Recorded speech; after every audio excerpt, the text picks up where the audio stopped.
ai du tuk mi thing han ha cho rao lo te a am ba ti than chang e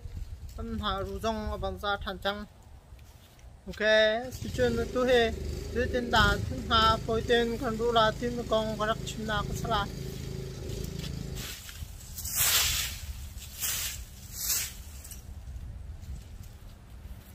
mà mình quên tua lòng hai phơi đâu ấy tụi tân cho mà mình thuê cầm hàng này mà nào tụi tân thinh hà ru nàng cầm hành tinh mi cho sắm trứng nạc mô tô xe hết xe sắm trứng nạc xe hết xe mà mô tô hết dễ tin đã sắm ru nàng thinh hà ru nàng cầm hành la tia chân mà mình tụi con hồi mi he hào lại mà mình tụi con hồi mi he làm sắm trứng nạc xe mà hào mấy chiếc xe mà he tiền năm bún lai mà he tiền năm bún lai mà tiền rồi tiền sắm ru khô xí mà he năm bún nó xả chân mà he năm phong lai mà he phong lai chân xả ra okค่ะcảm ơn quý trong lai thật là thật lâu cho dấu chiều một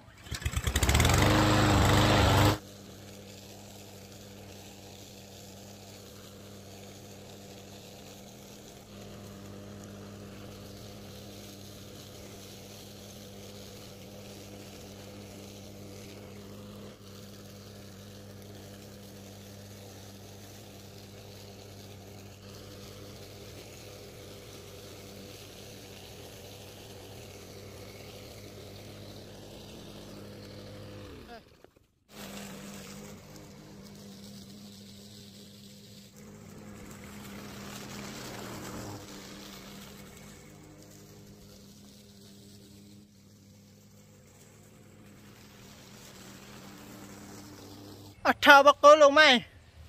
mà he thao tụi mình cho để hay tua chơi đặc này tua lâu nào hay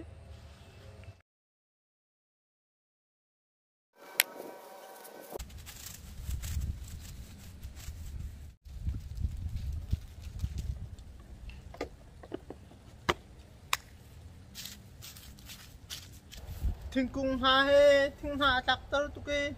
thinh hà ru hà tu ruộng mấy na thinh cung ha he san tiếng sông Hà Mò nãy sai thinh hà na tâm tụi cái cha tụi lô mà xả chân chứ tụi cái nó thả đấy mà lâu mà anh thinh hà rằng nếu mình hà xả chân nó thẳng ai có lại tâm tụi lô mà xả chân chấm chứng năng này khăn đi việc nó riêng là đây chứ tụi cái riêng mà có là đâu đây trong hệ thằng ai có hệ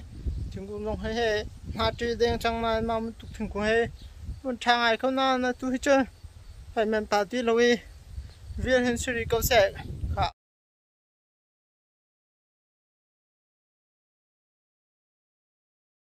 ok video được dấu hòa chung là cái lô và